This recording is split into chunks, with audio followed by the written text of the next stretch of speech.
The other day it was nice outside, so I decided to take a walk. I grabbed a couple of books I've been reading and I headed off to the library. I do sometimes go to Starbucks or another coffee shop, but sometimes I don't like the music that they play there, so I go to the library instead. The library is a little bit further, but it was a nice day out, so I figured, what the heck? As I was walking past this park, I saw this guy digging a hole. He didn't seem to be a city worker, so I was kind of interested in him. You know what that's like. You see something, and there is just something about this. Something about this that doesn't seem quite right. And this makes you want to pay close attention to this. He noticed me noticing him, and he was getting ready, it seemed, to give me an explanation, as if he was expecting me to ask him what he was doing. I didn't want to disappoint him, so I happily obliged. I said, "Hey man, what are you doing there?" He said he was looking for treasure, and this made me kind of want to get a little bit closer to see if I could smell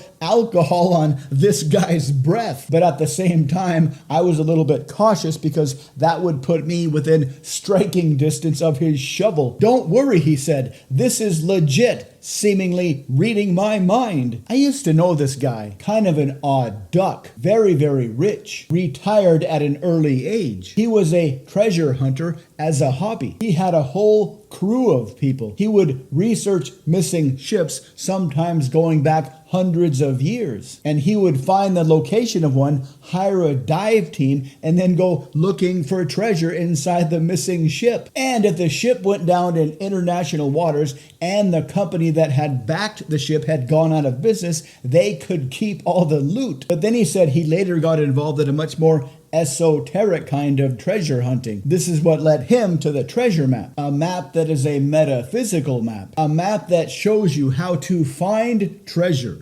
everywhere, how you can find treasure in other people, how you can find treasure in otherwise normal everyday conversations, how you can find treasures in very strange videos on YouTube. This became his new passion, teaching people how to find treasure. I guess because he was starting to get old and he was super rich, he started to look for ways how he could make an impact on society. So he organized a treasure hunting society, and he would hide treasure in various places, and he would leave clues in various places. Inside library books, inside ads on those mailers you get and then throw into the trash without looking at them. He even sits on the board of several food manufacturers and uses his position to put secret codes in the labels of various things you'll find down at the supermarket. He told me that he set it up so you'll have to do a little bit of digging, like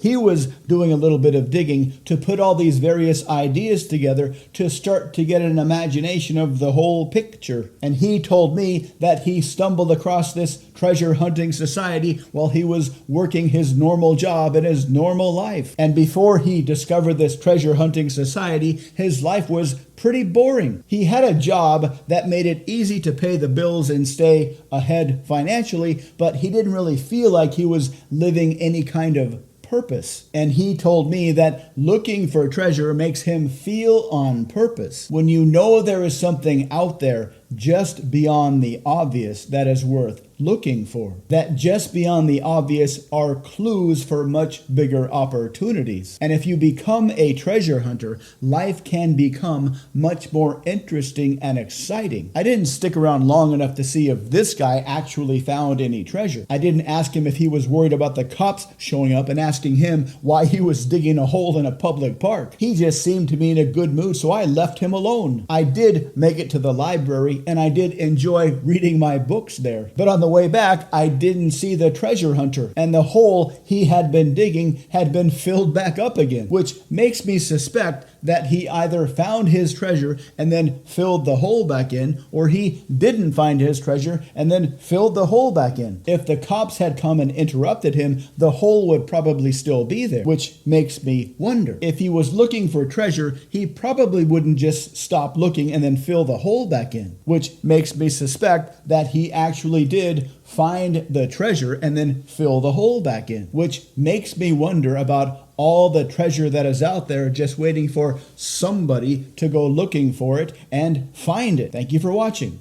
Please subscribe, like, and comment. To learn more, please visit mindpersuasion.com.